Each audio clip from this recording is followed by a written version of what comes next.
깊은 산속 고요한 숲 너머 한 젊은 수행자가 부처님 앞에 조용히 무릎을 꿇었습니다.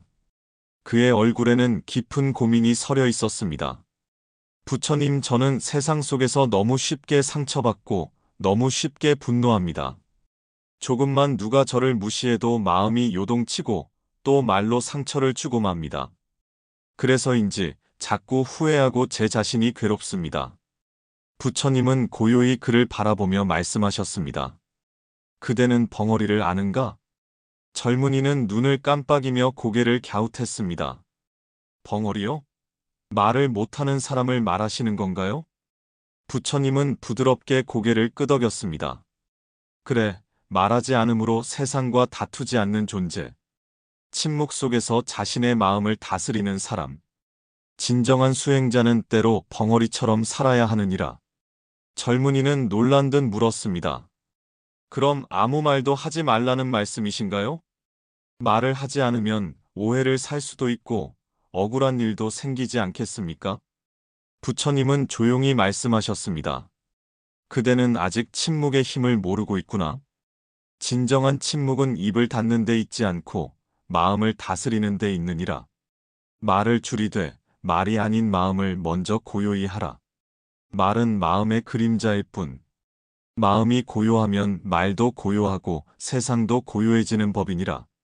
젊은이는 잠시 눈을 감고 생각에 잠겼습니다. 그리고 조심스럽게 물었습니다. 하지만 부처님, 저는 늘 마음이 시끄럽습니다. 침묵하려 해도 내면에서는 말들이 끊임없이 솟아납니다. 누군가를 비난하고 싶고 나를 변호하고 싶고. 어떻게 해야 그런 마음들을 잠재울 수 있을까요?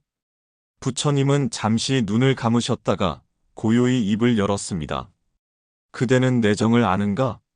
내정은 외부의 소리에 흔들리지 않고 내면의 바람도 가라앉히는 것. 진정한 침묵은 외부가 아닌 내면에서 시작되는 것이네. 내정이 없는 침묵은 억압이고 내정이 깃든 침묵은 지혜이니라. 젊은이는 머리를 깊이 숙였습니다. 그는 이제 단지 입을 다물고 있는 것만으로는 아무것도 달라지지 않는다는 것을 알았습니다. 그의 침묵은 여전히 불만과 분노로 가득 차 있었던 것입니다. 부처님, 그럼 저는 지금부터 무엇을 해야 하나요? 부처님은 나무 아래 손을 가볍게 내리시며 말씀하셨습니다. 먼저 그대의 마음을 바라보아야 하네. 그대의 마음에 일어나는 소리들을 억누르지 말고 바라보게나. 화를 내고 싶은 마음, 억울한 마음, 변명하고 싶은 충동. 그 모든 마음을 들여다보되 따라가지 말게. 그 마음의 파동이 일어날 때마다 그저 알아차리고 흘려보내는 연습을 하게나. 그것이 침묵이요. 그것이 내정의 시작이니라. 젊은이는 숨을 깊이 들이마셨습니다. 그의 눈빛에 미묘한 변화가 일어났습니다. 부처님의 말씀이 가슴 깊은 곳에 잔잔히 스며들고 있었습니다. 부처님은 말을 이었습니다. 말은 칼보다 날카롭다 하였느니라. 말 한마디로 사람의 마음을 꿰뚫을 수도 있고 살릴 수도 있지. 그러니 말하기 전에 침묵하고 침묵 속에서 마음을 다스린 뒤 말하게. 그대가 침묵 속에서 지켜낸 말은 진실이고 자비이며 공덕이 되느니라. 젊은이는 다시 고개를 끄덕였습니다. 그럼 침묵과 내정은 결국 마음을 다스리는 길이군요. 밖을 향한 반응을 줄이고 안을 향한 성찰을 키우는 길. 부처님은 미소 지으셨습니다. 그렇다. 침묵은 단지 소리를 멈추는 것이 아니라 반응을 멈추는 것이니라. 내정은 고요 속에서 자신의 본래 마음을 찾는 수행이니라. 사람들은 세상이 시끄럽다고 하지만 실은 자신의 마음이 시끄럽기 때문이라는 것을 잘 모른다네. 마음이 고요하면 세상의 소리조차 음악처럼 들리는 법이니라. 젊은이는 한참 동안 아무 말도 하지 않았습니다. 그의 침묵은 이제 억눌린 침묵이 아닌 바라보는 침묵이었습니다. 그는 스스로에게 이렇게 되뇌었습니다. 말을 멈춘다는 건 단순히 조용한 게 아니라 나를 돌아보는 것이다. 마음을 조용히 비추는 시간, 그것이 내정이구나.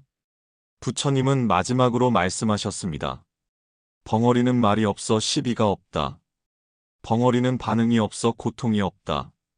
벙어리는 마음을 향해 살아가기에 늘 고요 속에 있느니라. 그대도 이제 벙어리처럼 침묵하라. 그리고 자신의 마음을 고요히 살펴라. 그 고요 속에서 자비가 피어나고 지혜가 자라게 될 것이니라. 젊은이는 조용히 눈을 감았습니다. 그리고 마음속 깊은 곳에서 부처님의 말씀이 울렸습니다.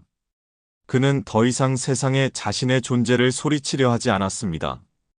대신 자신 속에서 일어나는 소리들을 바라보는 자가 되기로 했습니다. 침묵은 외면이 아니라 내면이었습니다. 그날 이후로 젊은이는 매일 새벽 조용한 연못 앞에 앉았습니다. 그는 하루의 첫 시간을 아무 말 없이, 아무 판단 없이 앉아 있는 것으로 시작했습니다. 그렇게 그는 침묵을 실천했고 내정을 연습했습니다. 마을 사람들은 말했습니다. 저 청년 전에는 늘 예민하고 말이 많았는데 이제는 말수는 줄었지만 얼굴이 편안해졌어요. 눈빛이 따뜻하고 옆에 있으면 마음이 가라앉는 느낌이 들어요. 젊은이는 여전히 많은 말을 할 수 있었지만 더 이상 꼭 하지 않아도 된다는 걸 알게 되었습니다. 그는 알아차렸습니다. 말보다 더 큰 메시지는 내 마음이 어떤 상태인가에 있다는 것을. 어느 날 한 아이가 그에게 물었습니다. 아저씨, 왜 늘 조용히 계세요? 심심하지 않아요?